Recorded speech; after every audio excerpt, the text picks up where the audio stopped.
Сәлем достар, бүгін біз сіздермен шоколадты капкейктер пісіретін боламыз.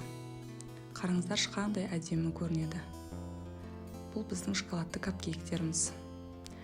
Бұл капкейктерді дайындау үшін қандай заттар және қандай мөлшерде керек екенін описаниеде қалдырамын, сол жерден қарап алсаңыздар болады. Ең бірінші құрғақ заттардан бастап араластырамыз. Ол үшін ұнға шекерді, какаоны, ас қопсытқышын және ас содасын қосып, мұқият араластырамыз. Асықпай, бәрінің біркелкі болып араласуын қадағалаймыз. Осыдан кейін 2 жұмыртқаны бетіне жарып саламыз. Онан соң сұйық майды және сүтті бір-бірлеп құйып шығамыз. Және осы массаны миксерден бұрын қолмен мен араластырып аламын, себебі ұнды жан-жағына шашып тастайды миксер. Ботқа секілді етіп араластырып болғаннан кейін барып миксерді қолданамын.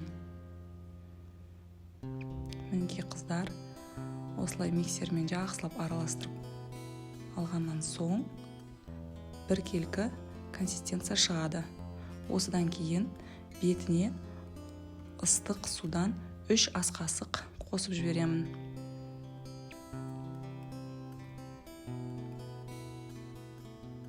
Одан әрі тағы да араластырамыз.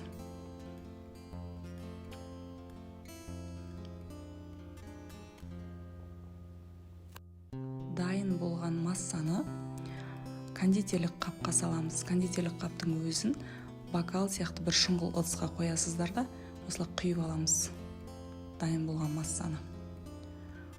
Содан кейін кондитерлік қаптың аузын қайшымен кесіп алсаңыздар болады. Одан кейін барып капкейктің ыдыстарына бір-бірлеп төгіп шашпай құйып аламыз. Жартыдан аздау етіп құясыздар, көз мөлшермен өлшеп. Әр ыдысқа жартыдан аз етіп саламыз. Осыдан кейін капкейктерді 180 градустағы пешке 40 минутқа қойып аламыз. Міне қыздар, 180 градустағы пешке қойдым мен.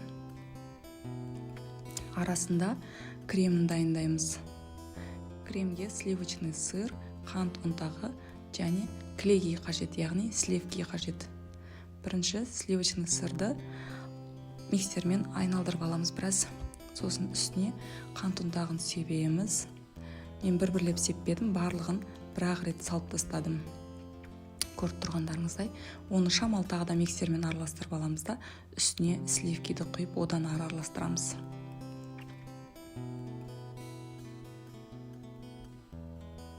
Өте көп араластырып жүрмеңіздер, сұйықталып кетеді. Барлығын көз мөлшермен байқап қарап отырасыздар. Міне, осындай әдемі крем шықты бізде. Капкейктер піскенше кремді холодильникте ұстай тұрамыз.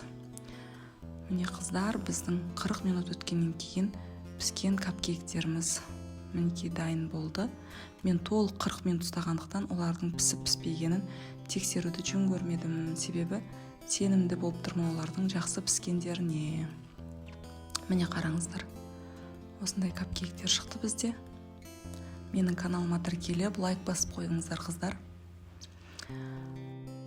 Енді кондитерлік қапшыққа кремді салып шығамыз осылай. Кондитерлік қапшықтың ұшына кигізілген насаткамыз номері 333 менде. Осылай бір-бірлеп қысып отырып, әр капкейктің бетіне өзінің кремін жағып шығамыз. Әр түрлі нәрселермен сәндеп, украшать етіп қойсаңыздар болады. Менің қолымда бар нәрсе ол жидек болды. Әрине ол морозилькте сақталған, ал сіздерге балғын, яғни морозилькте сақталынбаған жидек, жеміс жидектермен әрлеуді кеңес етемін, себебі морозилькте сақталынғандары кейін су ағып кетуі мүмкін. Менің қолымда бар жидек осы болып тұр қазірше. Міне қараңыздар, осылай бір-бірлеп қойып шықтым үстілеріне. Міне осындай әдемі капкейктер дайын болды бізде бүгіндікке. Келесі кездескенше сау саламат болыңыздар достар. Каналға тіркеліп, лайк басуды ұмытпаңыздар.